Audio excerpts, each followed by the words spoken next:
Young Junk! What's up to all our sidekicks and henchfolk out there in the Geek Nation, which is, I think it's a part of NATO. And thank you for tuning in to the CultPop Podcast Live, episode 127. If you're new here, this is a place where we talk about movie, comics, TVs, the welcoming embrace of sweet, sweet death, and all the other things that scratch your nerdy itch. Tonight, we're broadcasting to you from Young Junk HQ. Young Junk! That was nice. Bomb-ass podcast studio right here in Philadelphia, PA. The sweet embrace of death. I'm your returning host, your returning and mission critical host, Noel. Joining me tonight is JD. Oh, it's me, from JD from JD's Hero Complex, located at 4327 Main Street, Philadelphia, PA, a super rad comic shop that caters to super rad folks just like you. So get in and buy my stuff. Do it. Also, with us is co-host of the other best podcast that's ever been created, Inside the Morgue. Tell him your name. My name is Alice, and I'm often inside a morgue. I'm not right now, but a lot of the time I am. And I talk about it a lot. So maybe like 40% of the time, 30% of the time? Yeah, 40. 40? Yeah. 40? Yeah. All right. How much time do you spend smelling like a morgue? I constantly think I smell like a morgue. I think it gets stuck in my nose. Is it? Why'd you point to your eyes? My nose. Well, it's the nasal cavities up stuck here. in my It's nose. stuck in my nose. I'm really good know, at anatomy. Trust your work. If Yeah. you didn't know, your sinuses are up here. They're not down here. No, So, they're. like, Yeah. I thought they were like right here on my upper lip. Your maybe mustache? yours. My sinuses are behind That's where my I keep all my scent. head. Last but not least, in the booth is our expert producer, Dylan. Oh, Dylan. If you want more of that, you want more of that? A little more. perfect. If anyone that's watching or listening wants to know more about Young Junk HQ and Dylan, and I can't see why you wouldn't, Just Dylan and John. the space, the services, where can they inquire? You can inquire by emailing me, dylan@youngjunk.com. You see that at the bottom of the screen right here. Is it on the bottom of your screen? It's or on the ours? bottom of my screen. Who's on camera right now? Take it from I us. am. Me. You're on camera It's right now? Dylan time, baby. And Yeah. then, wait, hang on. Me. Now you. Me. Me. It'd be funny if he's not doing. He's not doing. He's not doing it. It's just on him the whole time. Yeah. I see the camera. But yeah, all right. I mean, that's pretty much the beginning of the show. Anyway, tonight, For our main topic. our main topic, we'll be venturing into impossible territory. The 7th installment of our special event series, Missions Probable, where we revisit and review each and every single solitary Mission Impossible film. Tonight, Mission Impossible Dead Reckoning Part 1. And they dropped the Part 1 They did. on streaming, even though... Oh, did they? Oh, they. I see. Yeah, so like it was advertised as Dead Reckoning Part 1. Yeah, that was just and Dead then Reckoning? in the trailers and everything, Part 1, Part 1, Part 1. Even still in the movie where you're watching it, it says Part 1, Yeah. and then at the end it says Part 1. The actual streaming title and the poster, they dropped it. Yeah. Yeah. Which I think leads to a much bigger problem when you get to Mission Impossible 8. It is indicative of my biggest problem with Which is Mission also Impossible 8. Final Reckoning Part 1. No, it's No, not. it's Oh my God. Question mark.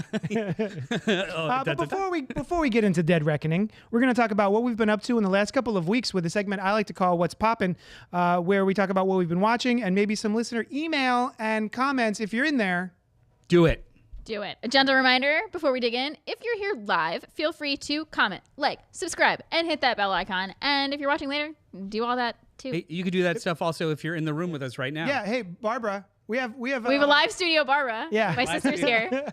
Uh, Yeah. can somebody get her a bell? Yeah. Ding, ding, ding. Yeah, we love a little back and forth, so pipe up in the chat. Send us emails at cultpopgo@gmail.com. Speaking of emails, What if Barbara just starts heckling us from over there? you suck. Who was that? Who was that? Who said that?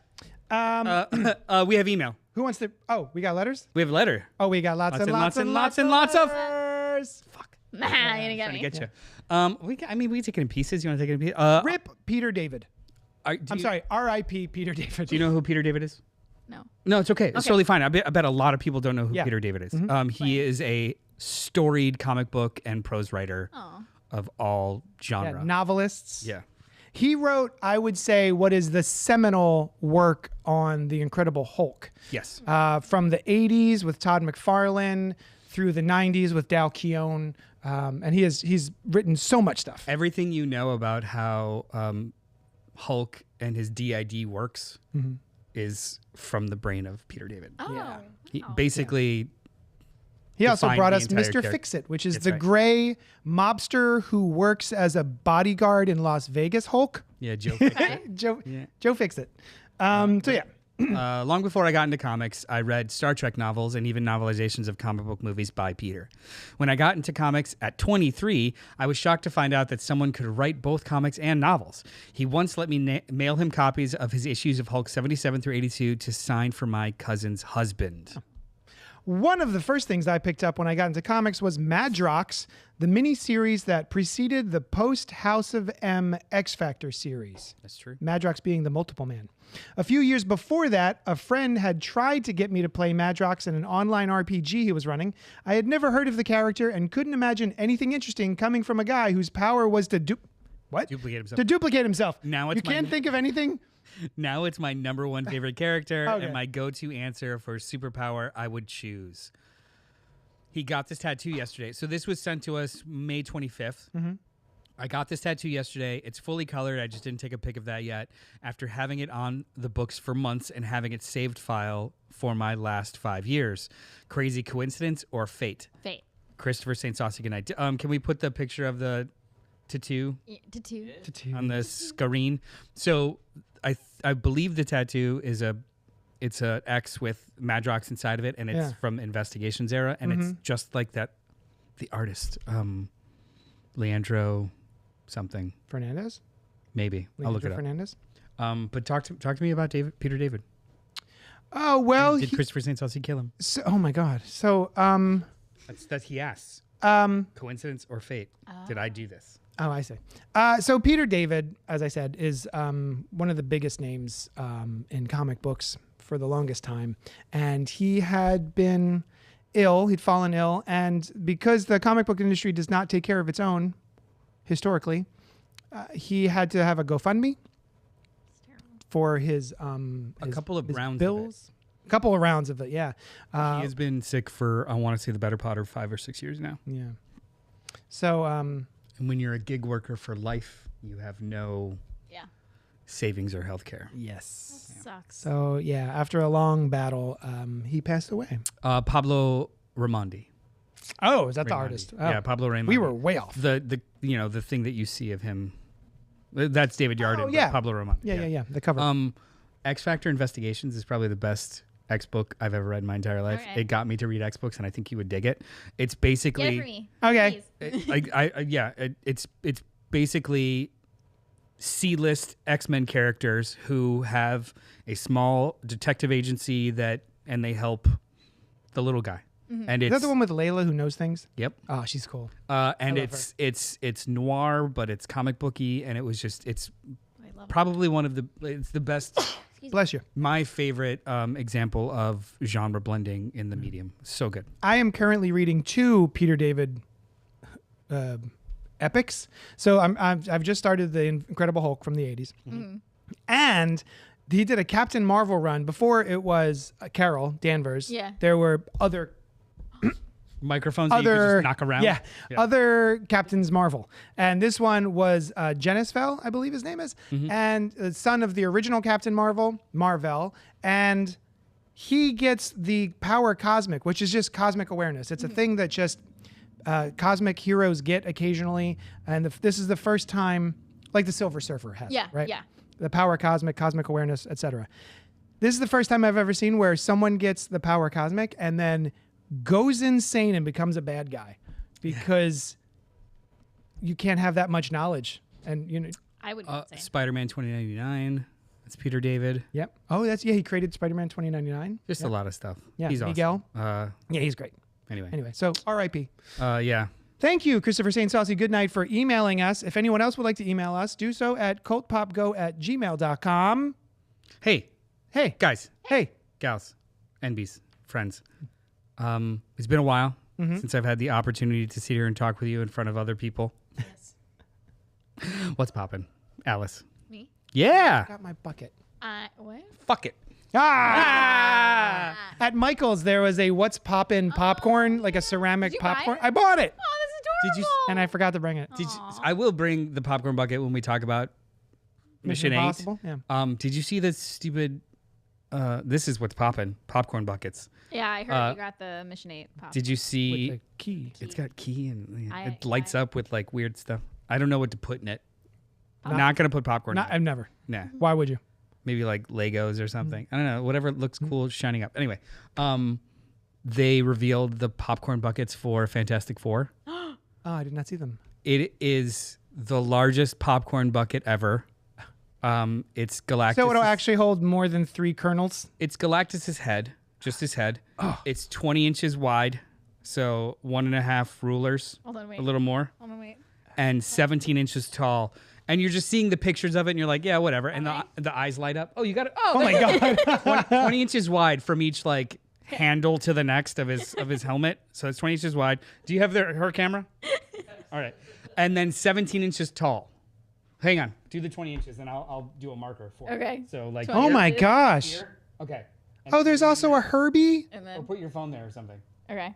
And then 17 inches That is tall. insane. Whoa. So oh, and he's like metallic. In the commercial, yeah. In the commercial, it's just like, oh, that's really big, whatever. And at the very end of the commercial, they have someone's hand reach in to like grab popcorn. and I it was goes like, all the way to the elbow. there is nothing practical about that. Yeah. Like you're literally going to be sitting in the theater It's insane. with like interrupting other people's seats, just like trying to reach into Yeah. the popcorn bucket constantly. It's. There's also a I Herbie. kind of want one. I kind of want it just because that's insane. There's a Herbie concession vessel. Yeah, it's like a bunch of things. It includes large popcorn, large drink, and candy, plus a place to store it. All 3. God damn. Yeah, man. I am fascinated by these weird things. Yeah. And my fascination gonna is get like, one. ooh, I want to touch it. But after you purchase it, That- what I'm the just still what the picturing hell are it you now. going to do with it? Well, I keep it as a decoration in my comic shop. People go, "Oh, is that the alien popcorn You know what? bucket?" We should or could just get the Galactus one for like right there. That's it. We're doing it.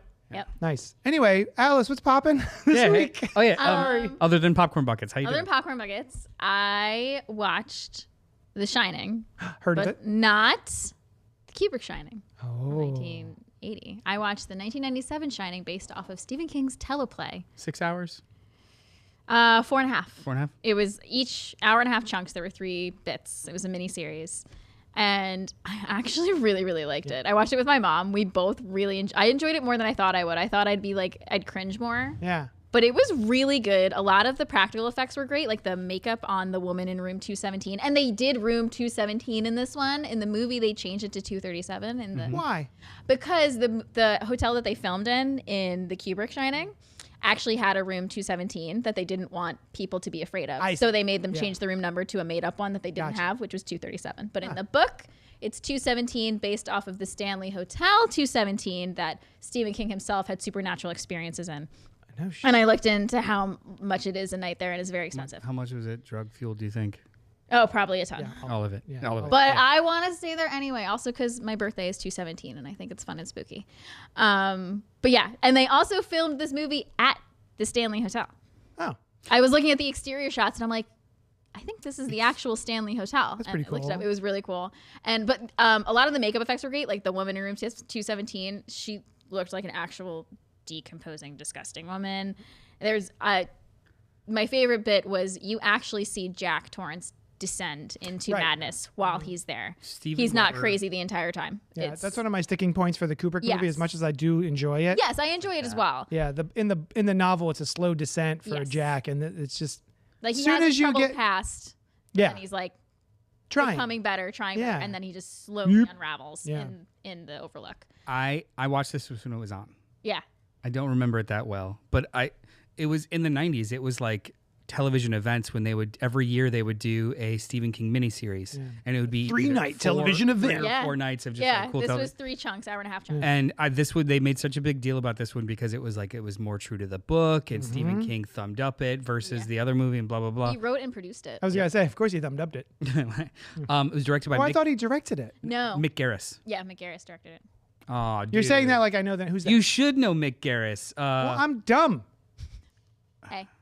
No, you're not. He directed. Don't be he don't be directed- mean to my friend. He directed The Stand, the 1994 Stand, There you go. movies and shows. Now I know. He is. I love that guy. He's great. He is a big horror director. Critters 2, Sleepwalk.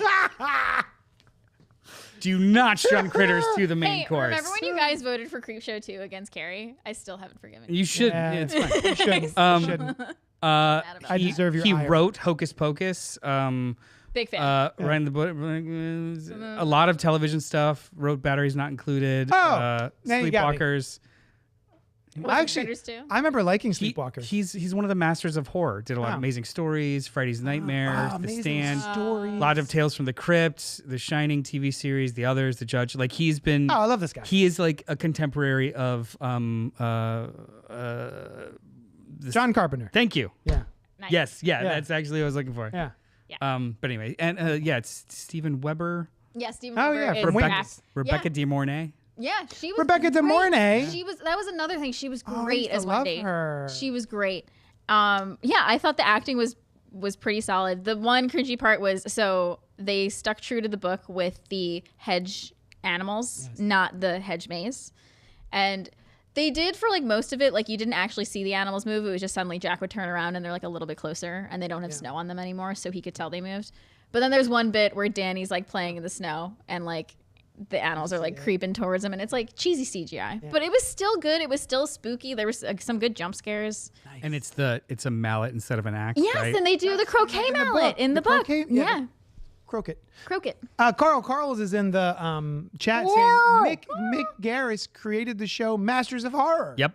Thank you. Fantastic. Carl. Which I just recently, well, no, not Master of Horror, the second version of it. Yeah. I didn't have Showtime at the time, so I would actually purchase the single DVDs of Masters of Horror. Yeah, John Carpenter had a couple of them. Yep. And so did Takeshi Miike. Mike or Miike? Takashi Miike. Takashi Miike. That's how I say it. Oh, Carl, I did pull one of those. You asked me to pull something for you from Free Comic Book Day, and I did that. So it's here for you. Also, I found out another message to Carl and you. I found out that Emma and the Sniffers are going to be in town, but it was sold out immediately at Franklin. Oh yeah, I think Dylan was telling us Yeah. about how they were coming to town. I didn't know when. no tickets idea, went on dude. sale. Context. Yeah, wasn't it in May? Carl's from Tasmania sent us. He sent me a CD Yeah, of Emil and the Sniffers, and I love it. yeah, and they're coming. And So they're anyway, coming, but I didn't get tickets. So you liked it. I Do really you did. like it better than the Kubrick version? Depends on what I'm in the mood for. Okay. But I do enjoy a book accurate movie. Like Mm-hmm. I love, especially because The Shining is one of my favorites. I would love, and I do enjoy Doctor Sleep, the book and the movie. Yeah. And Mike Flanagan had the challenge of having to make a book adaptation that was a sequel to a movie that wasn't true to a book. Yeah. So And he killed it. he killed it. He killed it. But I would love a 4.5 hour book accurate version of Doctor Sleep. with I 19 would with eat late that 90s CGI. shit up. Yeah, I would. I would eat that shit up. I would love it. Oh, there you go. My mom liked this better than the adapt a 1980 stage play. version. But we're both famously not fans of Jack Nicholson. So I'm famously. Wait, what? famously, Famously. You're not I'm fans known of for- Jack Nicholson? I'm known no. for. I just think he's a terrible person. I don't like him. I mean, probably yeah, okay. incredibly fair. You know, I Yeah. can't argue with any of that. yeah, I Also, just shit. don't think he's a Also, good person. the I don't like seeing his face because I just think about The most terrible things. like the most probably iconic stuff he's done in his career has not been in your lifetime. yeah. Like he disappeared like 25 years ago Yeah. anyway, and didn't really do much of anything. So why would you carry any water for him? It's not like he's part of my childhood. No, Right? Yeah. no. I He was know, the I get Joker. hate Rage, That's basically fate. it. No, I do love him as the Joker though. Yeah. I fine. do love him as the Joker. So I'm sorry. The TV show I was referring to is Fear Itself. Masters of Horror was on Showtime for 2 seasons, and then they opted not to do a 3rd season.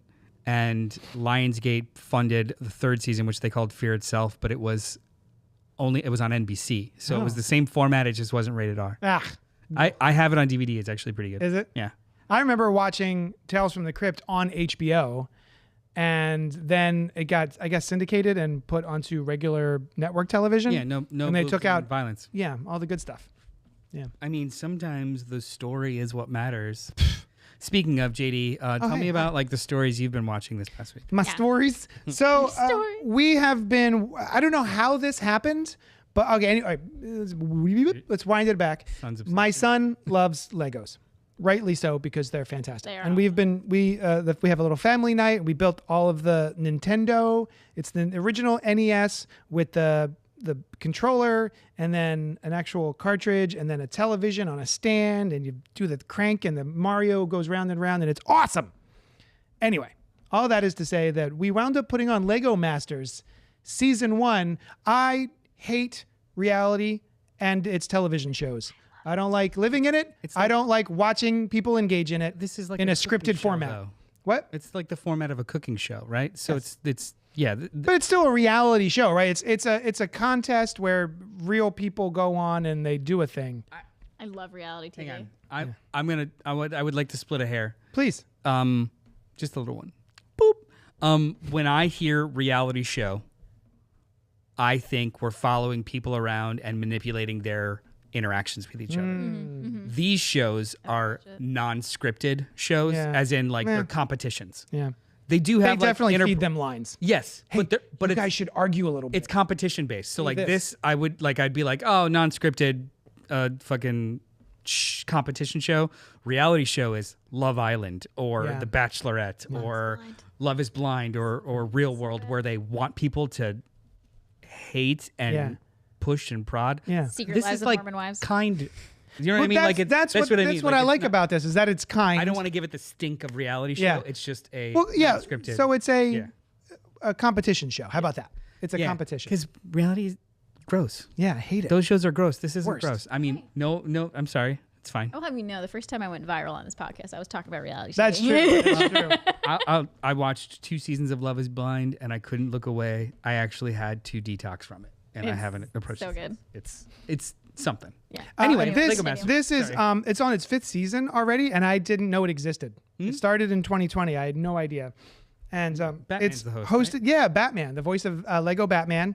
Will Arnett is doing it, He's and one it's of my favorite Batmans. it's delightful. It's so fun to watch, and everyone's like just trying to get their thing done and being adorable, and then he's making jokes.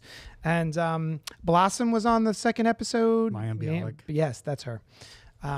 So I don't really have much to say about Lego Masters other than if you like Legos I do. and kind of adorable competition shows I do. and Will Arnett, I do. you should watch this. It's should really watch fun. this. The Venn diagram is just a circle. just me. And it's Alice in the middle, like me. Bing. So Lego Masters is really fun. I'm All really right, you enjoying convinced me. What's it on? Yes. it. It'll find you.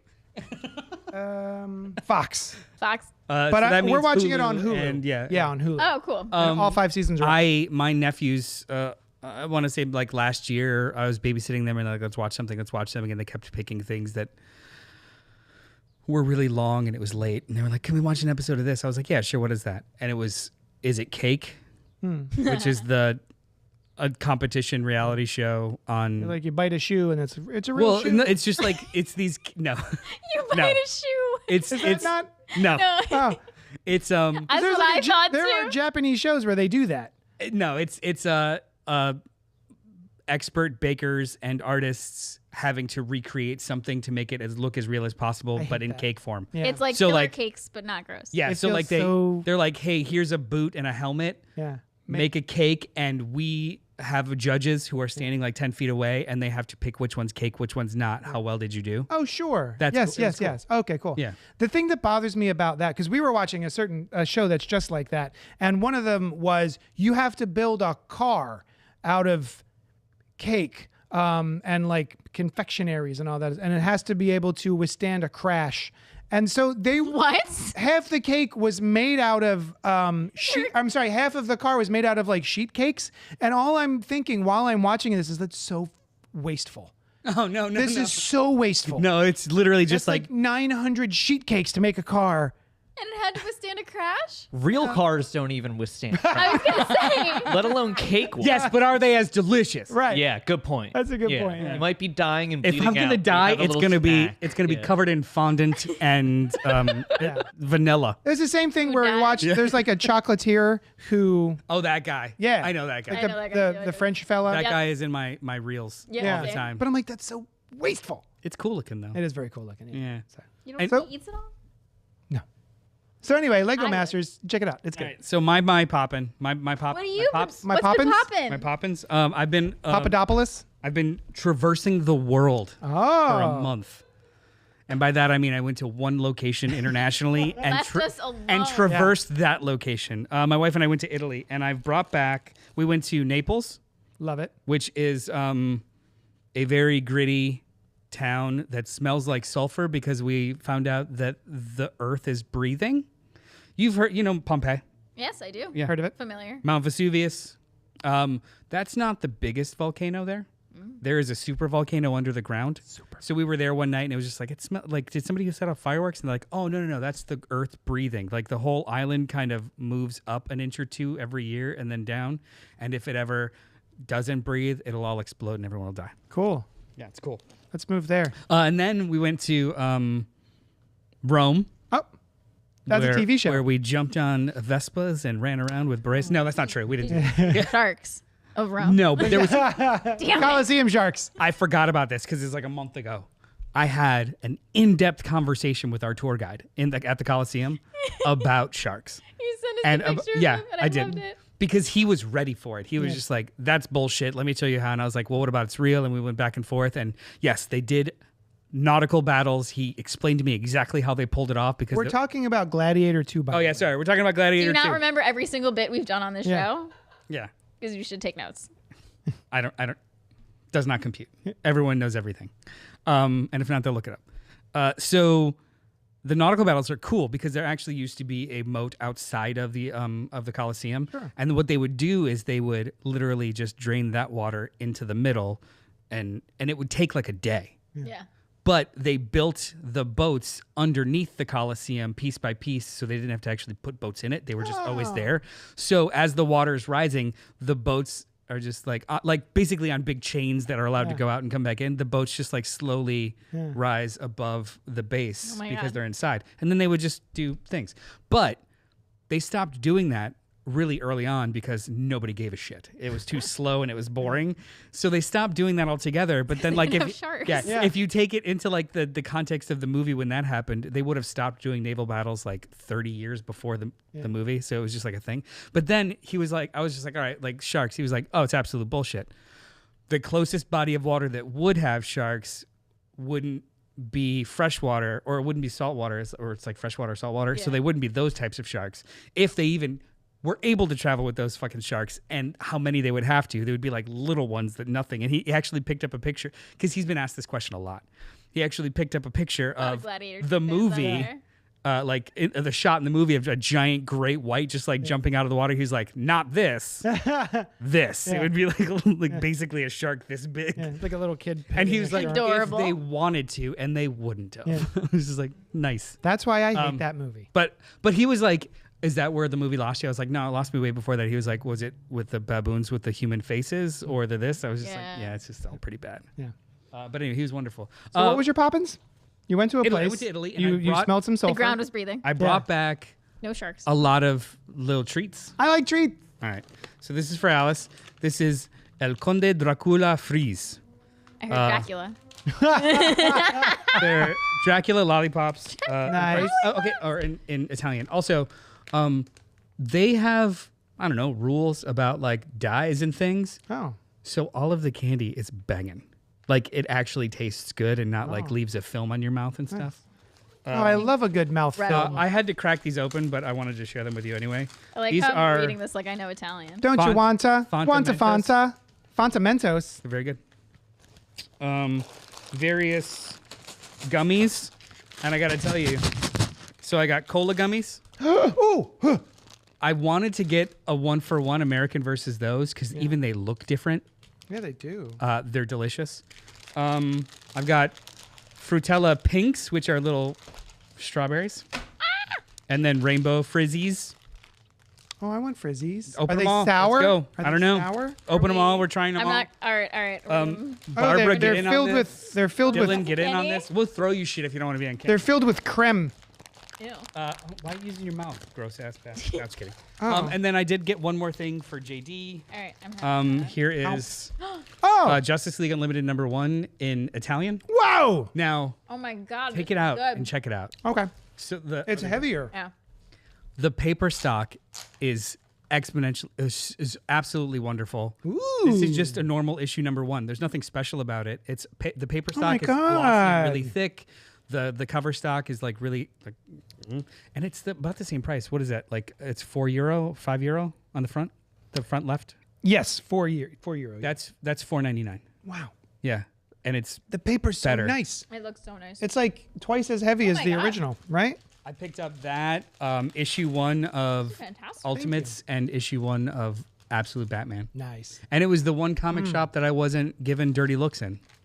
So I visited 3 comic shops. 2 of them, Dylan, they gave me dirty looks because I'm American. did you get it? Oh, so close. Are you American? Well, Ooh, those are good. as soon as I walked in, they were like, Barbara, come have a snack. You want me to throw one to you? "You don't want to be on camera that bad, huh?" Did you catch it? I'm so proud of you. That's a rainbow frizzy. Are these good? These are great. These are good. Those are great. The strawberry ones are great.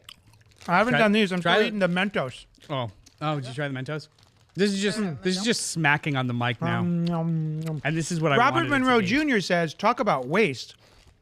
When I was in art school, someone made a chair out of peanut butter sandwiches that would rot in order to make a statement about how food was wasted.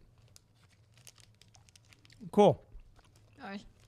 Sounds like protest that defeats the purpose. I feel like you could have just said that instead of wasting peanut butter sandwiches. How do you feel about the Mentos? I like them, but these are my favorite Robert, so far. could you want sit in your peanut butter sandwich chair? Actually, you know what? I did not have to identify as anything. So we would, first of all, I mean, people we just went to feel bad very for you? touristy places. So, my wife just had a radar for like people that were from Pennsylvania or the tri-state area because everywhere we went, it would be like, "Are you from?" She would just hear them talking. But almost every single person we talked to was like, "Oh, American, huh?" And then we would do Bummer. like the faces like, "Yeah." I like them. And then they would be like very kind about it, like, "How do you deal?" And every single time I would answer, "We just have outrage fatigue.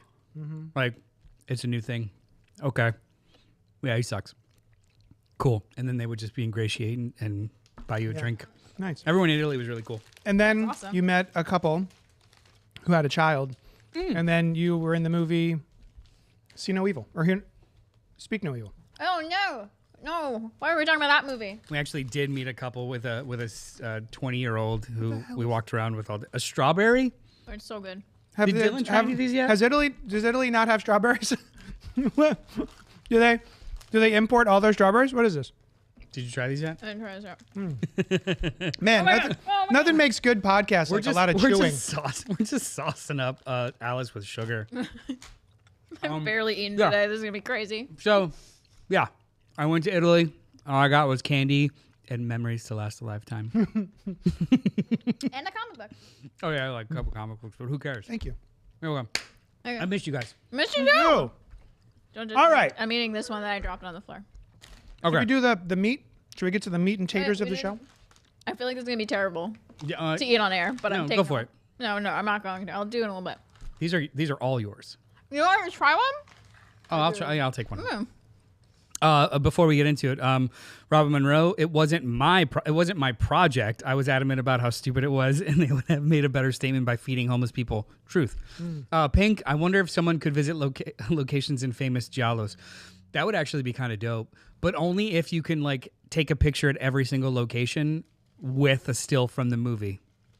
You got to do that. Like go to like whatever nice cool theater or this. For or that. anyone who doesn't know what giallo is, Colorful Italian horror, basically. That's a Hell yeah. quick version of it. But we're here for a specific reason. an improbable mission. Improbable mission. And you know what? I should have written an intro to this, but I won't. I'm just going to wing it. Nice. This is the 7th installment of our ongoing award-winning award-winning segment called Missions Probable, a indelible, iconic event series Brought to you by CultPop. well, brought to you by CultPop Productions. Extraordinaire, DDS, MD. Because it does teeth, too. Sorry. And tonight we're going to talk about Part 7, Mission Impossible Dead Reckoning, in some places referred to as Part 1. Just noisily unwrapping. Yeah. Does anybody?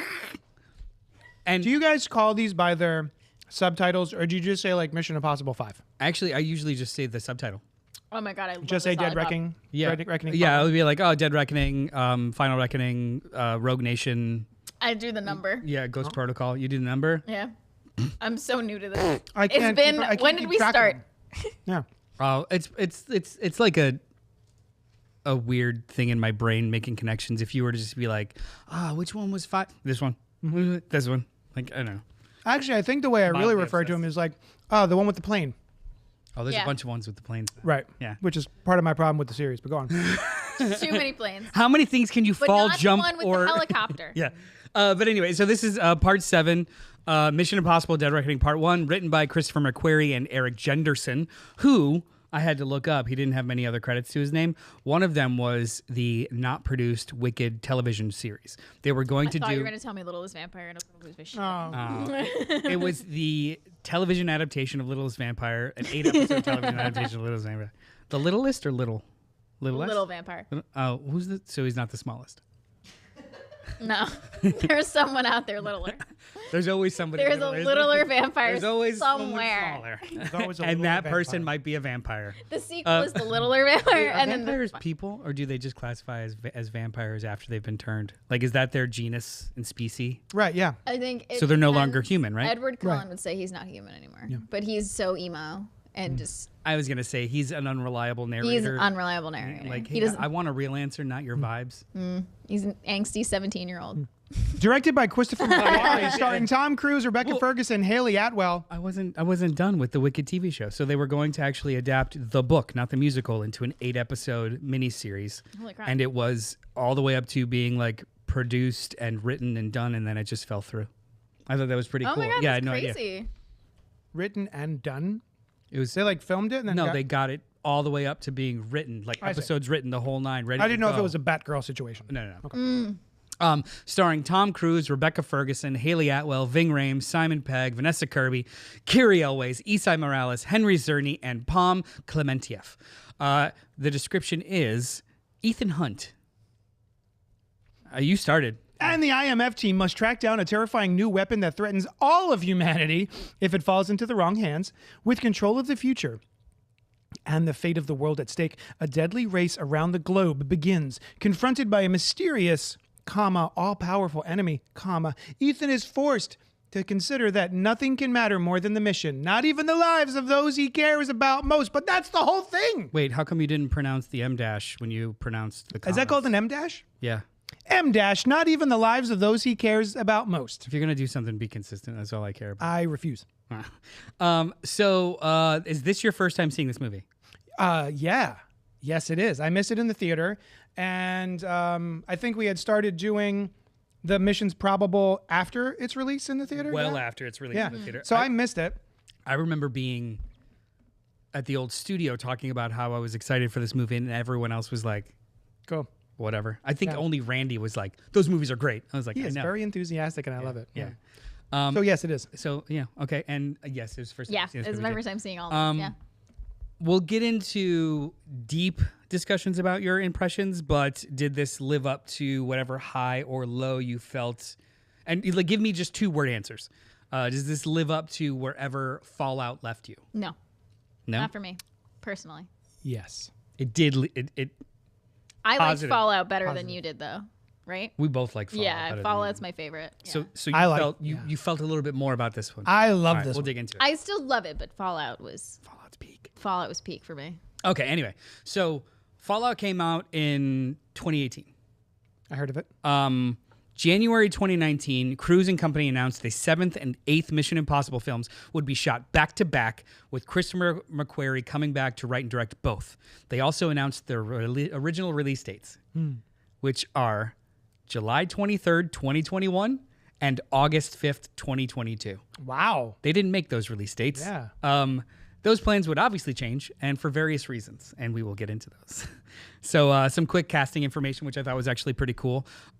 Aside from all the returning and new cast members, the main bad guy role that eventually went to Isai Morales, Gabriel, was originally intended for Nicholas Holt. He was having there's been a Holtazance. Yeah. Holt auditioned for Top Gun Maverick as the rooster character that Miles Teller played. Have you seen that movie? No, I haven't. You'd love it. I know I would. You didn't hate it, right? Hey, what? Top Gun Maverick. Maverick. It was awesome. Okay, cool. Yeah, I didn't know Yeah. you were like effusive about it, but like, Oh no, it was that is great. very much a companion watch to these movies because Nice. it's like the same vibes, Yeah. but like really, really good. So he was deep into auditions for the Miles Teller role, didn't get it, but Tom Cruise was so impressed with him that he was like, I think you'd be perfect for the next Mission Impossible movie. We want to get you in. Eventually, it didn't work out because of scheduling, because of all the delays. And they kept getting pushed off because of COVID and then he had other things. So they brought in Isa Morales. And when they What a switch. I know. know. Well, it changed everything. When they realized that Isa Morales is around the same age as Tom Cruise, Yeah. it completely changed the story of the movie and introduced the entity. It was supposed to just be an individual or like like a person that can manipulate, but then it turned into, oh, well, this guy must have a history with Ethan and he is working for a thing, and that thing is like, it literally changed the whole second half of the movie. Yeah. Which I was cool. That is cool. Yeah. The Gabriel backstory was added, which was also subtly led to the untimely demise of Faust. McQuarrie is not only a fan of narrative symmetry, but he also wanted to exhibit the stakes. So Gabriel's backstory having to do with killing somebody that I guess was very close to Ethan, which we never get the story of, whatever. That leaded to him having to make a choice to join the IMF. McQuarrie was in love with the idea of, what is it, history rhyming? Yeah. And, It's like poetry. and that's what precipitated kind of like the death of Faust. Isla. Isla. Get It's Isla? Isla. Ilsa. Ilsa. Ilsa Faust. Ilsa. Said Isla. La Isla Bonita. And she was kind of when all we get for it when we too. get to that, I have things. Wasn't I have Rebecca Ferguson? opinions. Was she like kind of tired of the? I saw a really good video of her kind of explaining her Zoom video? bittersweet kind of thing. Yeah, Yeah. it was very cool. Like the whole like she deeply loves the cast, the movies, the character, especially the character, but movies that big, they film over like the course of 3 years Yeah. and they don't know when, like, you just have to be trained and ready and you aren't doing anything for like weeks at a time. And she was like, I had to choose whether I wanted to make more things or just one Mission Impossible movie over the course of 3 years. Yeah. So she was like, while they started and finished Mission Impossible 7 and moved into 8, I did 2 seasons of Silo and 3 other movies in that same time period. And it's like, I get it and I respect it, but I do not like how she was treated. yeah. The character. So McQuarrie said is not only a fan of narrative symmetry, but also wanted to exhibit the stakes of the movie. He felt that Ethan and Isla, Ilsa, it's spelt right. Ethan and Ilsa were both, quote, doomed to be together and yet doomed to never be together, which I guess works. It's just I didn't like how it went down. So I'm actually going to speed round some important dates over the course of 4 years. Awesome. During this filming. Go. Go, go, go. February 20th, 2020. Filming begins in Venice for 3 weeks. And if you guys remember, February 2020, Nope. It's before shit hit the fan. Right before. very soon, shit's about to hit the fan, right? It was my 27th birthday. My family came to Buffalo. Everything was great. And then like 2 weeks later, this shit I remember fucked. work shutting down March 13th.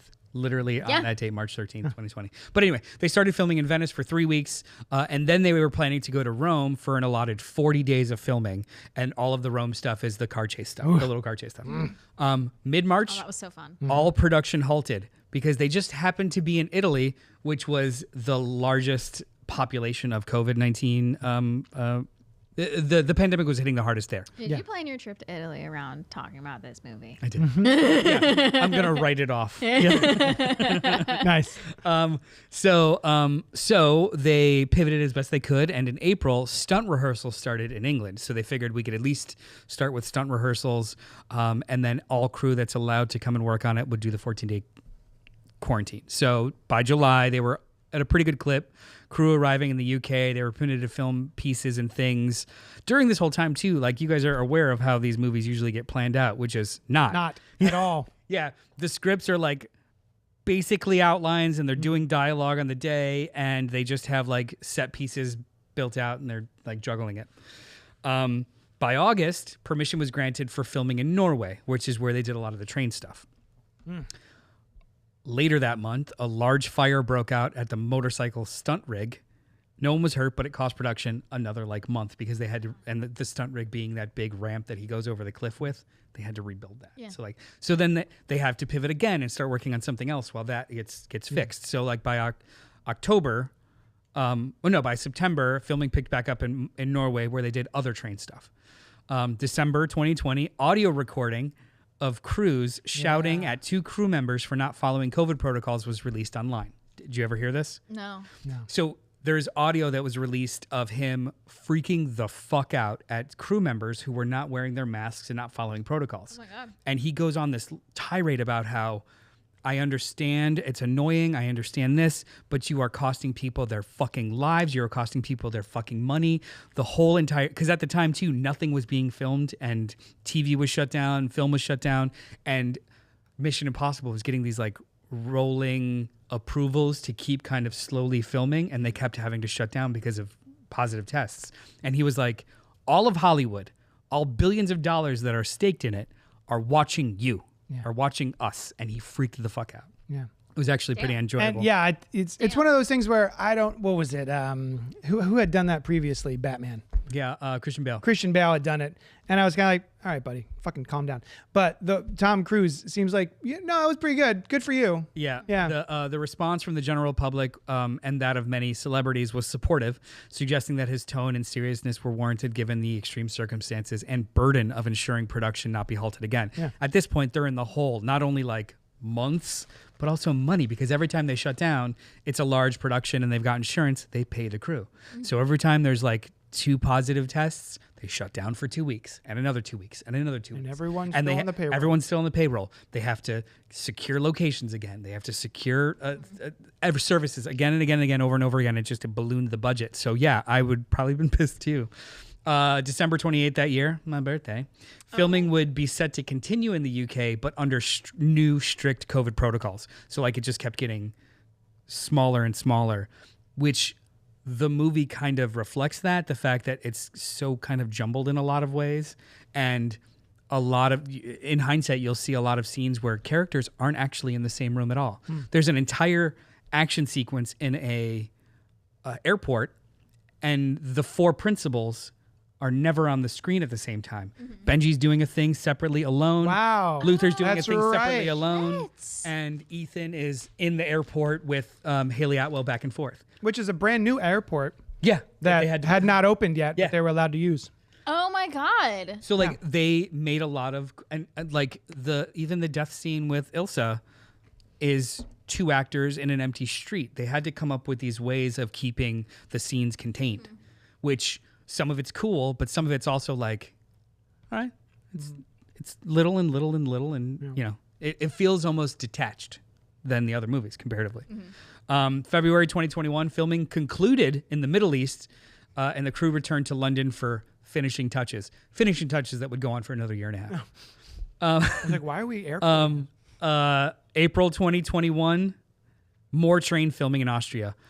Filming continued in fits and starts throughout 2021. Sections of the your tongue is so blue. Oh, Yeah. wow. Wow. Did you get that? That is a good lollipop. Filming continued in fits and starts throughout 2021. Sections of the car chase scene with Cruise and Atwell being filmed between August and September of 2021. So stunt rehearsals that they started filming and prepping for in July 6th of 2020 wasn't getting filmed or in pieces for an entire year in between. Like they would do just like one setup and then just like not be able to finish it and do it over again. So like you're watching this 20-minute, it's a 20-minute car chase sequence done over the course of a year and change in pieces where they were allowed Movie to. magic, baby. It's insane. Imagine the complexity of continuity with haircuts and costume and Over such an extended period what of time. dents are in the car. Like all of it has Yeah. to match. Yeah. Yeah. Absolutely Herculean shit. And then finally, the last thing that they officially filmed was for the parachute and speed flying sequence, which took place over 2 summers because the weather had to match rehearsals and filming. my So during the summer of 2021, they did it a couple times, and then during the summer of 2022, they did it a couple times. So like shit. so it had to kind of match. So he was filming stunts for the movie after the movie wrapped for like 6 months or more. Yeah, it's weird and crazy. And I think they kind of got away with doing it because there was that, even though throughout the course of filming and all the delays, they squashed the idea of filming these 2 movies back to back, they still incepted them together. So there were stunt things that they knew that they wanted to do, and they kind of pushed it into the other production. Yeah. So like he was filming stuff for the biplane sequence before there was even a trailer for this movie. Like they were filming things in pieces beforehand, and like, oh, that's footage we can use over here, and like we can actually film this during the production of Mission Impossible 8 and use it. Like the whole opening sequence for this movie, the submarine sequence. Yeah. That was filmed at the beginning of Mission Impossible 8 production because they realized they needed a intro that kind of got you into this story. So like it was that tracks. I could see and that. so when people talk about the budget of this movie, and air quotes too much, when they talk about the budget of this movie, it's like there's a little bit of Part 8 in there. There's a little bit of the delays. There's a little bit of it. Like it's a whole big puddle of mess. That's crazy. And they got a bunch of like insurance money back too from it. So, but anyway, Wow. There was also a whole controversy about the train bridge sequence. So they wanted to actually blow up a train bridge. Of course they did. Yeah. So they found one in Norway, and they built the whole sequence in those mountains in Norway to do this. They found the bridge that they wanted to that was set to be repaired because it was like a historical one. And they were like, we could blow up pieces of this and blah, blah, blah. And then the locals fought it, and they sued Paramount because Paramount was like, we're only gonna blow up pieces of the bridge that are broken so it can open it and rebuild it for tourism, but they didn't offer to actually help rebuild it, and blah, blah, like they got sued and pushed back and forth. Wow. And it just ended up being a large portion done with CG and miniatures by the end of it because they were like, fuck this. But they wanted to actually blow up a fucking bridge course they and did. throw a locomotive off of it. But when you see the that's sequence Tom in the Cruise's movie, idea. it's definitely CG, but still, it was kind of cool. The music of the movie, Lorne Balfe returned, the guy that did Fallout. It's a score. It's good. It's the same, right? Do you guys miss when it was soundtracks on Mission Impossible? Like the first ones? The first 2. Yeah. First two. Oh, yeah, that's right. I nostalgically miss it, but what are we actually missing? Limp Bizkit. What are we losing? Limp Bizkit belongs in a time and place. And that time and place that was time John is Woo. every During the time. train Yeah. scene And when every he's place. falling, and it's just one of those days to start like, he's hanging on. Come on. I would have, you know what though? You joke. There's a scene when He wants to break stuff. He wants to blow up a There's a bridge. scene when he's on top of the train walking forward, and Gabriel like walks through smoke on the other side of the train. Imagine if you got that like sting when he comes through. Yeah, and it's just break shit. See? Come on. I'm on your page now. And I'm that in. time where he was like, Ilsa, I just did it all for the nookie. Marketing. First footage of this movie was premiered at CinemaCon, a convention for film distributors, in late April 2022. It was preceded by a short video of Tom Cruise standing on an in-flight biplane. He actually filmed a little thing of him standing on the red one and Christopher McQuarrie in the yellow one. They're literally in flight, and he's got a little microphone talking about how like, we're just putting together a sequence for Mission 8. Enjoy this preview. That's cute. It's funny. Oh my God. He's insane. That's called wing walking, by the way. Yep. Wow. It was preceded by the trailer was then released. It was leaked online, and then they released it. It was a whole year before the movie actually came out. And then a couple months after that, did anybody see Avatar in IMAX, The Way of Water? No. I didn't 'Cause see it. I haven't seen it at all. Oh, wait. Is that the second one? Oh, it's so good. The new- Yeah, I'll say it. It's good. It's like good trash. What? I haven't seen it. No, I haven't seen it. It's the second one, right? Yeah, they're Okay, like- I haven't seen the second one. They're fine. I'm on Kanata's team with that. They're good movies. During that, they started showing behind the scenes footage. So like there was IMAX exclusive behind the scenes footage of them doing the motorcycle jump sequence. So before there was actual like trailers for the movie, they were hyping up all of the like behind the scenes stuff, which is kind of a weird pivot for this franchise. Like it was always about like, look at all this cool stuff. And then instead of showing trailers, they were literally just showing you how stunts were getting done. It's like the marketing realized like actually, the crazy shit Tom Cruise is doing is actually more interesting and how he's doing it Yeah. than what the That's movie's why about. Everyone's there. I saw the behind the scenes video of them filming him jumping off the cliff on the motorcycle before I ever saw a Mission Impossible movie. They started showing that in theaters before movies. I saw that. In December before the movie came out in the following May. Yeah. So for 6 months, we were seeing those videos of him jumping off of a cliff on a motorcycle, which is kind of cool. And the director shitting himself behind the camera, like, oh my God, pull the chute. Trailers and behind the scenes videos would be slowly released over the next year. The release was eventually July 12th, 2023. 2 years after the initial intended release. Now, during the course of all of this craziness, there was other release dates. Oh. July 23rd, 2021 was the original. And then they were like, nah. November 19th, 2021. And then Life was like, Nah. May 27th, 2022. We'll probably make that. Nah. Nope. Oh, September you 30th, opened 2022. Maybe? Nah. Let's add 8 months. July 12th, 2023. Finally came out. Box office. Any guesses? $3. Billy. $3. It grossed close.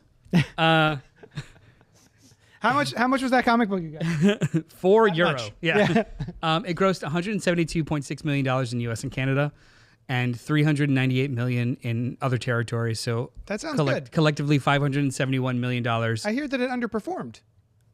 due to the inflated budget. The film was considered a financial failure, losing roughly $100 million, despite getting approximately $71 million in insurance payouts due to the delays. Yeah. So that still puts Paramount Pictures kind of in the red, about 30 or 40 million.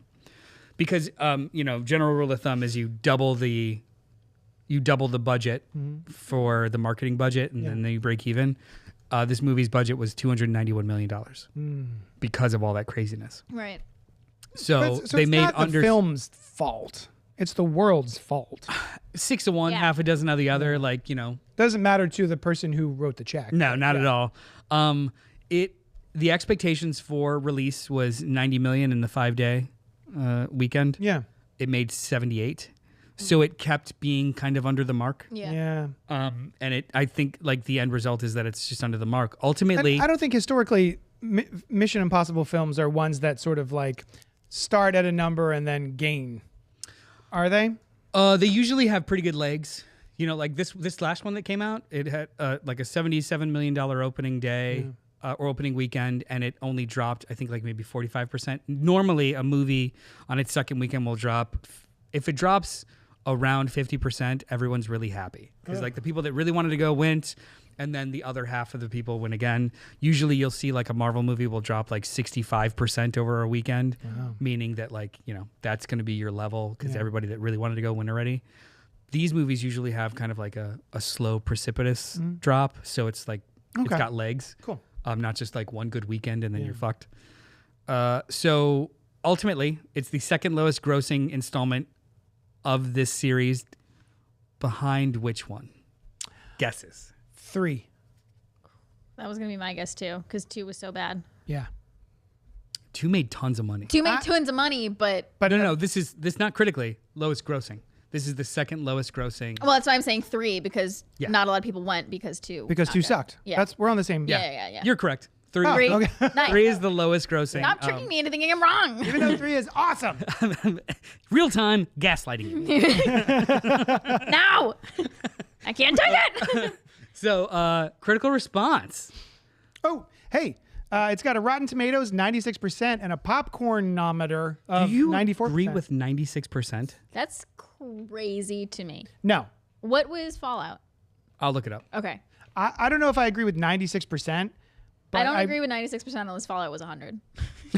Which I know it wasn't because we talked about it. The Metacritic is 81 out of 100 and the cinema score is A. I'll take that. Amy Nicholson from Film Week says, like a motorcycle leaping off a mountain, this movie has very high highs and very low lows. But as soon as the action started, especially the last action set pieces, I could have rolled right into the sequel immediately. Immediately. What did Peter Peter Travers. No, I was going to say, what did Peter Travers say, Alex? Peter Travers of ABC News said, what if the plot is the So usual... what if? So what if... I don't have my glasses on. So what if the plot is the usual tangle to set up the stunts? Tom Cruise does the impossible, Hey! and nobody does it better. Fair enough.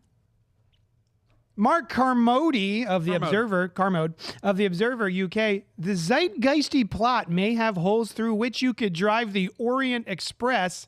It's very specific, but That's for what they pure say. It's what it is what? in the movie. It's the Orient Express in the movie. But for pure adrenaline rush entertainment, this will leave you exhilarated and eager for more. Gary Kramer of Salon.com said the entire film feels jury-rigged, as if every action sequence, and there are too few of them, is designed by an algorithm rather than a human. By an Perhaps entity? The nefarious entity Oh. wrote the lame screenplay. Did you write this for you? I did. I am Gary Kramer. Mark Kermode is actually one of my new favorite critics. He I like zeitgeisty plot. he's That's always, a word I've never used. He's always got like a wonderful vocabulary. He's Yeah. British. He's always got a Zeitgeist. wonderful vocabulary, and he's a hater, but like a really, really eloquent hater, and it's just fun to read. And Pink Apocalypse from the chat says, Pink Limp Bizkit has always sucked since day one. 5 stars. One of those days. Okay, so you wanted to know the Rotten Tomato scores of the other movies? I just want to know Fallout specifically. Fallout, 98%. Okay. Okay, so it's okay. Yeah, this is That's the okay. drop down. I would say 90 for me for this one. Rogue Nation, your favorite, or one of your favorites? Oh, yeah. I mean, your favorite. I'm assuming your favorite's 3, and then Rogue Nation. Yeah. No, you're probably right. Yeah. Again, I don't know them by their subtitles. 4, Oh, I love it. where Ilsa was introduced. I love it. 5, where Ilsa was introduced. Is that the one with the pipe? Yes. Oh, I love that one. Yeah. Where he does his little shimmy up the pipe. I love that shit. You know what? I'll tell you, and you'll be like, yes. Yes. Because I remember. That's 94%. Rogue Nation was 94%, and Mission Impossible 3, 73%. Ew. It's the Philip it's the Seymour Hoffman third did that? lowest. Right? Actually, we'll just go through them. Rotten Tomato scores for Mission Impossible 1, 65%. Mission Impossible 2. What? Yeah. 57%. Mission Impossible 3, 73%. Oh, nice. Mission Impossible 4, Ghost Protocol, 94%. Whoa. Then 94% again for Rogue Nation, 98% for the best one, Fallout. True. And then this one's 96%. And we'll talk about the metrics for Part 8 when we talk about Part 8 later this summer. I want to give enough people the The opportunity one to with see it. the 3. It's my fault. I didn't do I my can't homework. believe No, that you're good. 3 has such a 70-something percent. That's I do think it was still kind of the stink of 2. Also, 3 is emotionally very effective. It is a dumb movie. Like, it's not as heisty and spy crafty as the other ones. So it's just a different kind of. That open though. that open though. It does a lot of work. Yeah. Yeah. Anyway. Yeah. So that's the critical. Let's talk about Get these candies away from me. I'm just gonna. thoughts, baby. Dracula. What are your thoughts? My thoughts are best summed up in the form of me telling you my thoughts right now. Also, there's bubble gum in the middle of the. Oh, there's bubble gum. I They're didn't blow realize pops. until I got to the middle, and I was like, "Why is it chewy?" I love a blow pop. Anywhomst.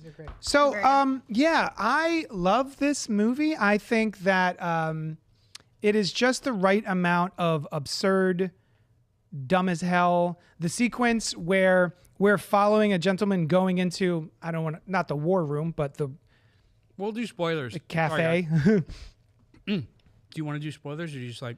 Oh, I What I mean, thought yeah, was it's an old, yeah, we we're, already said like the biggest spoiler. yeah, I think we could, we're in spoiler territory, I Yeah. think. Yeah, like the sequence where Tom makes his way into, Ethan makes his way into the meeting. Oh, that's cool. Oh, and Love it. smoke bomb. Smoke bomb. And then, we're introduced to, what's his name from the first one? Kittredge. Kittredge is back, which was wonderful. He's like, "How are you gonna get out of here?" Like, Yeah. Yeah, the little face that they make at each other is wonderful. The resignation on Kittredge's face is like, fuck. There are things that I love about this movie and how over the top it is, and what a bucket of fun. The train sequence that just keeps going to the point where I was kind of cackling, like I was getting so giddy and hyper about it that I was like laughing. I was like I couldn't we control were watching it. Yeah. Like, okay, the train's falling and they gotta keep going. They get to the kitchen cart and you're like, Yeah, okay, fine. Yeah, There's everything's on oil, fire, and there's fire, burning oil. there's knives flying. It's basically a Final Destination setup. That's what I said. I was like, "This is a Final Destination movie." And at that point too, you're just like, all right, movie. I get it. Yeah, and I love that. Biscuit would have been like, "Come on!" It's just one of those days No, where that would've oil's been- flying. That sequence should have actually had corn. Yes. Yeah, Wait, so but- I love that, but it reminded me of the stair sequence in the last John Wick, Oh, where the stairs just keep he keeps falling down the stairs and having to make his way back up. I see your illusion. Yeah. Or I see your comparison, but I think the stairs. The stairs lost me. Oh, I thought it was hilarious. Because it was preceded by 4 other marathon things. Yeah. This was at least one marathon thing, and there was about 10, 15, 20 minutes of movie to separate the marathon thing. Mm-hmm. With John Wick, it was just marathon after marathon after marathon. I was like, this is not really like my suspension of disbelief has been strained of any sense of credulity. This is just Looney Tunes now. Yeah. Yeah. But That's kind of where I'm at. The first movie wasn't Looney Tunes. Well, I mean, the same thing with the Mission Impossibles. The first one wasn't Looney Tunes, except for that one sequence with the helicopter and the train. I don't think these are Looney Tunes. And then they're little Looney Tunes. Anyway, I love the train sequence in this. It's one of my all-time favorite car chases. The little yellow car, was it Italy? When they're handcuffed to each other And and they rum. like switch sides. So was good. fun. I love that. It was such a blast. And I remember telling Sushan, like, Mission Impossible is if James Bond movies had more personality. Mm-hmm. And she was like, oh, if they were more kind of American. And I was like, oh, yeah, that tracks, right? So it's a little bit more McDonald's-y, Yeah. junk foody. So, which is...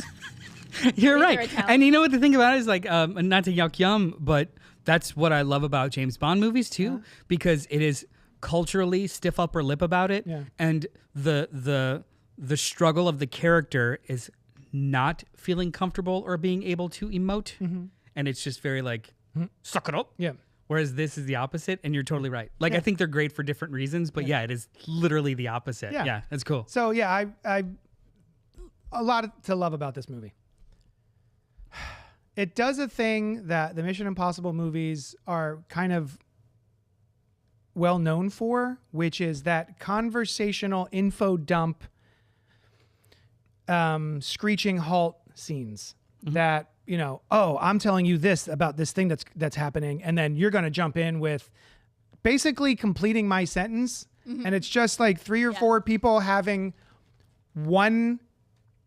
They're all saying the same thing, right? They're all sort of like finishing each other's sandwiches, and it becomes kind of annoying after a while. The other thing I really hate about this franchise at this point is its treatment of the women who are supposed to either be love interests or potential love interests, and it feels like we talked about this before. They're just swapping out women.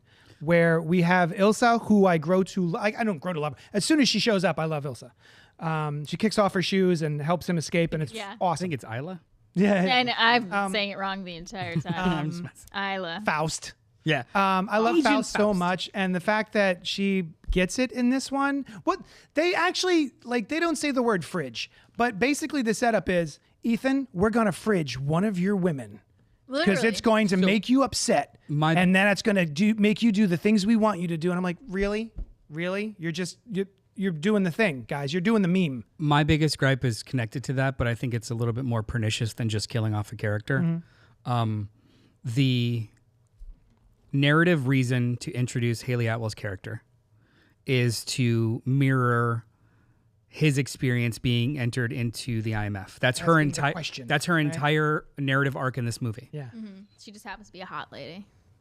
Why would you code her as like she's supposed to fill the role of the next generation and a mirror to his experience, and we get that with his experience with Gabriel that we see in the background and stuff.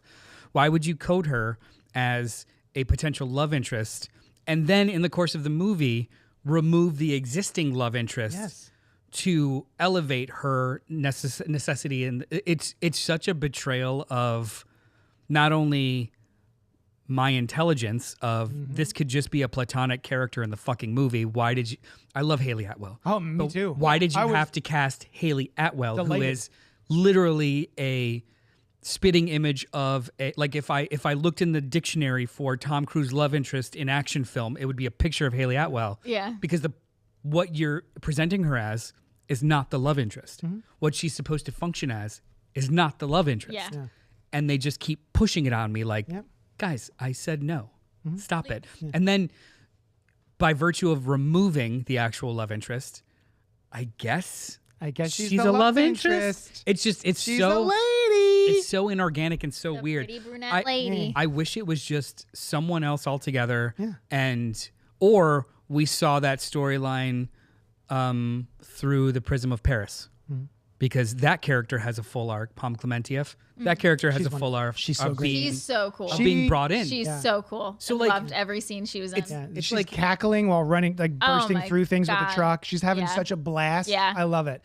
The other thing about Haley Atwell, as much as I love her and I'm just excited to see her on screen at any given time of day, I find her character to be, in retrospect, uneven, where she is terrified and unable to drive, and then lasts longer fighting what's his nuts? Gabriel than Ilsa does, who is the weathered, experienced character. You could headcanon that a little bit. Like the entity told him this one should die, not this one. So fuck around with this one and Right. actually play with her longer. this one. And, yeah, until Ilsa gets there. But again, to your Right. point, that means that the character probably should have been way younger and less experienced in Yeah. general, like the plot being thrust on them, Yeah. not a contemporary of Tom Cruise's that just Yeah. happens to be a Yeah, buxom starlet. Yeah, Yeah. and Yeah. the whole sequence with the car and everything leading up to that, she feels like she is a fish out of water who doesn't know what's happening and can't keep up and is terrified, rightly so. And then all of a sudden, she's the Black Widow A little bit. from Marvel, and I'm like, wait, how did we get here? So as much as I love her and I do enjoy her character in there, it feels like they didn't have a script and they just kind of made it up, which is how they make these movies. And they killed Ilsa twice. Dude, They killed her twice. sorry, Yeah. sorry that I would Just like they did in the previous one. with his Ghost last Protocol? Avengers. Ghost Protocol and was it Ghost Protocol? They're Yeah. constantly pretend killing her. Yeah. I feel like. It is a giant stink on this entire movie for me. Like I hate not wanting Haley Atwell to be there. Yeah, And frankly, it's a good point. the 8th movie doubles down on it and pisses me off more. Yeah. Oh no. A little bit. There's Yeah. there's specifically a sequence where it's like, I hate this part of this movie. Yeah, Yeah. Damn. they did Ilsa Fair dirty. enough. They did Ilsa incredibly dirty and In the 8th one too? well just Well, in- she's dead. Oh, I mean, yeah. There were flashbacks where they did. but it. also too Not it's as just like we never talk about her again. Yeah, Ever. and it's not even the first time it happens because he was previously married in other movies. He's married to Michelle Monaghan. She got a finale. She got a finale at least, yes. Yeah, but she it was still he's the there. best one. He's there in the bed, right? Having saved the day, done the impossible mission, and did she comes in. Mission did it, and so she comes in. Did you accomplished in part 4? Has the little scene with him of like the romantic scene, and we're just never meant to be, but I'm happy now, and blah blah blah. And then she walks out, and then immediately Ilsa walks in, and it's just yes, we're just swapping out women. Well, they have a look. I don't know. No, for real. No, I was actually okay with that interaction because we exhibited Julia got her closure. She got to speak her piece. She got to like basically let him off the hook. Like my life is not terrible now. It's actually pretty great because Yeah. Which they do again in and eight then go away kind of with the thing. Glup Shido character. Oh yeah, that one. Yeah. There's a chance for him to have actual repercussions, and they're like, He's the- psych, my life's wonderful. He's the best Glup Shido. He's He's so good. yeah. I'll Glup his Shido We'll any watch day. it together. Okay. Please. Yeah. I can't wait. I'll go to see it rewatch again with you. Yeah. But no more talking about that. Sorry. What did you think of this movie as a whole? Did we hit anything or not contribute to something? I liked it overall. I did. I wasn't as sucked in as I was with Fallout. Fallout, I was so in that. Fallout the. Yeah. Yeah, it's good. That is a good one. Yeah. That movie- I mean, that- the helicopter. Yeah. How did okay? So you Are we were gonna relitigate? you this? were bored with the length of the helicopter sequence. yeah. But there are 2 like back-to-back longer sequences in this movie, and you didn't get bored with them. The train sequence is about 20 minutes long. Yeah, but and then the car chase is like 20 minutes long. I got they- a little they- bored with the car chase. I did. Oh, personally. I didn't. It was fun Oh, it in was the so beginning, and funny. I was like, oh, like whenever they would like swap positions and they were handcuffed together, but then like the constant. So there is enough charm between Hallie Atwell and Tom Cruise in the car chase sequence to keep me engaged. Whereas the Superman and Tom Cruise sequence in the helicopters is just guy sitting down in helicopter moving through mountains, other guy in other helicopter sitting in helicopter following him. Riveted. It's just, I'm riveted. yeah, I think it was just the way No, it I was get shot, as opposed to the biplane, which we won't get to. Awesome. Because he's like spider monkeying around up in the air, as opposed the to common just, denominator is Tom Cruise alone, because there's another sequence that you thought was too long in part 8, and I was like, that was claustrophobic perfection. I have come around on that sequence. Claustrophobic perfection. It's good. It's good. But it's just only still him. a little too long. It's only a little too long. but it just But I escalates still- over and over again to the it point does. where it's just like, Yeah. No. I've come around on that. Anyway, sorry. No. Hey, Pink Apocalypse says Noel seems to be experiencing that unique annoyance felt when a sequel in a beloved franchise shits the bed. But it's got Atwell in it, so I have to inevitably watch this damn thing. Everyone loves It's Atwell. good. It's very fun. It It's is- good. I just didn't like it as much as Fallout. I was gonna say it is still like, despite my problems with it, I cannot. I have to recommend it. Like, it's still better than most Hollywood action This is movies. almost as good as Floor Apple. Table sucker. Oh, You don't call them suckers? Lollipop. Lollies. that's weird and good. I like that. Isn't it? Yeah. Made from real vampire. So I mean, are we ready for ratings, Yeah. rankings, and ratings? I'm going to have to be reminded of my rankings of the other one. I will remind you because that's my job. Great. Here we go. So, Alice, Me. your rating for Mission Impossible 1, Okay. 3.5 stars. Oh, sorry, 3.5 lit fuses. That's right.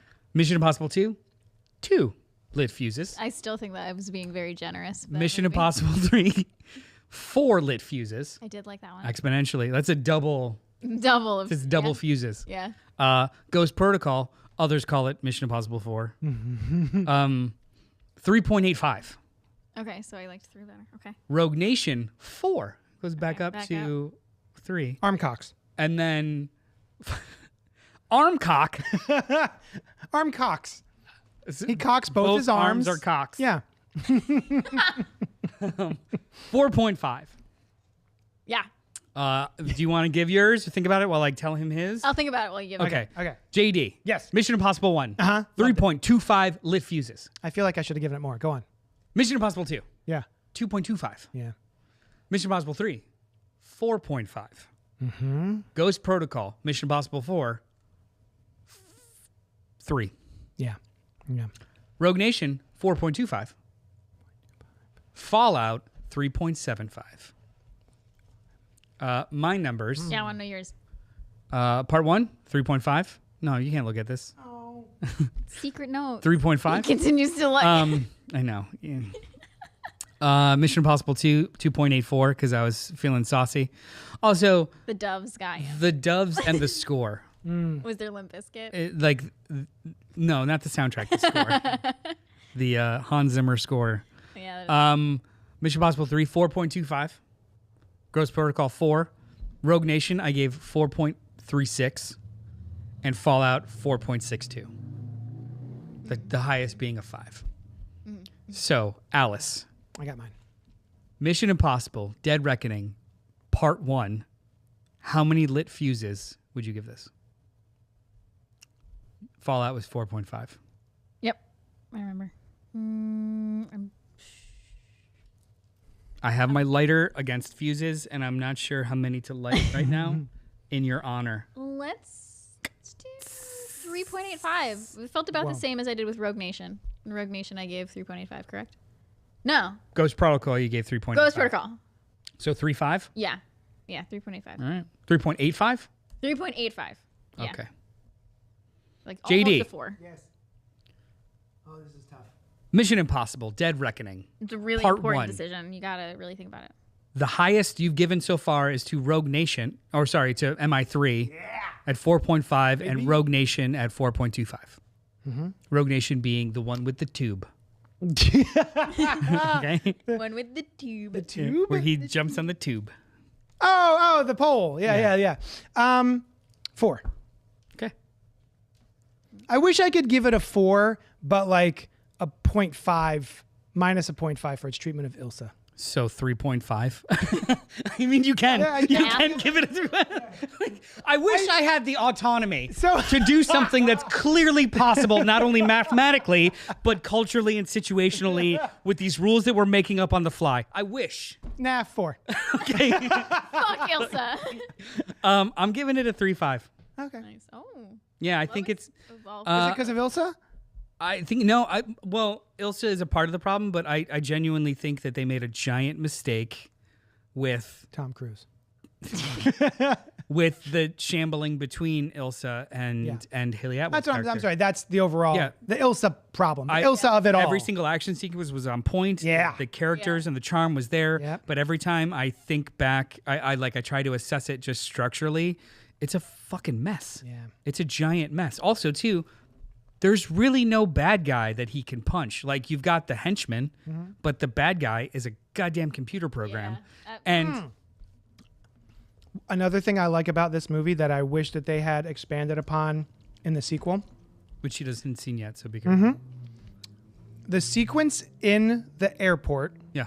with the entity, the fact that I didn't clock this originally, the fact that Benji is in there with the luggage and That was a stressful dealing scene. with the bomb that is talking to him. You know, it's the entity speaking to him and asking these personal questions, which they apparently had to change because they did test screenings and people were too uncomfortable with the questions that Benji was being asked by the entity.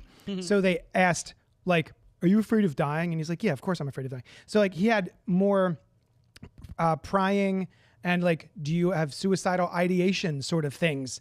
And, Shit. you know, and it was him having to express that he's, you know, this life it's taken its toll on him mentally, and audiences didn't want to feel that way about Benji. So they had to like shit. change the questions that were asked, which I would have loved had they actually gone there with that. Anyway, all of that is to say, I didn't realize that whole sequence is the entity recording Benji so that later on It can talk. when he's talking to Tom Cruise and you find out that's not Benji, it's the entity pretending to be Benji, which is the creepiest part of, I think, any of these movies. Like that revelation, that sequence is so strong and so fun. And like the communication is shorting out and you're not quite sure what Tom Cruise isn't, you know, It's Ethan's telling you not to sure go what's all the wrong happening. ways.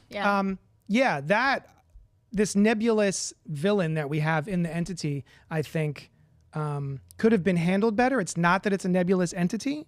It's that the way they handled it, because that scene is very effective. And I would have liked more of that in the next one. I'm changing my rating. 3.68. Cool. Only because I do think it's a better film than the first one. And the How first about one. 3.85? No, that's hers. Oh, You 3 can point. do the same. No, 'cause but I liked it better just than you. didn't- I didn't. Oh, you liked it better than. She did. I'm talking about how I didn't like it as much as she did, but I didn't love it. Gotcha. So it's like I loved pieces of it, but when I think about the movie as a whole, it's severely lacking for me. Okay. And all of the cool stuff that they could do with a nebulous, all-knowing villain, they take every opportunity not to. Right. And that's Except for, well, that one bothers- opportunity where they did great. that bothers me One scene. over and over again. Yeah. So it's like, 3.68. Let's see the average score here. So 3.85. I feel like we're going to have different numbers when we plus do our bracket 3.68. Yeah. Well, Oh yeah, I'm gonna the cool, forget all these ratings. Well, the cool thing about the bracket is it doesn't matter what your ratings are. You're having to pit movies against movies. So like it may not be as simple as that. Oops.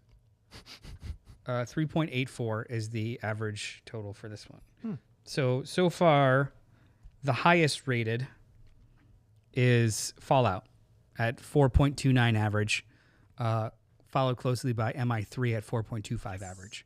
Yeah. And this is the middle of the pack. The lowest being 2.36 with MI2, and then like MI1 and Ghost Protocol kind of in the 3.5. Oh, budget for this movie, $291 million. Global domestic, $575 million. I did the math.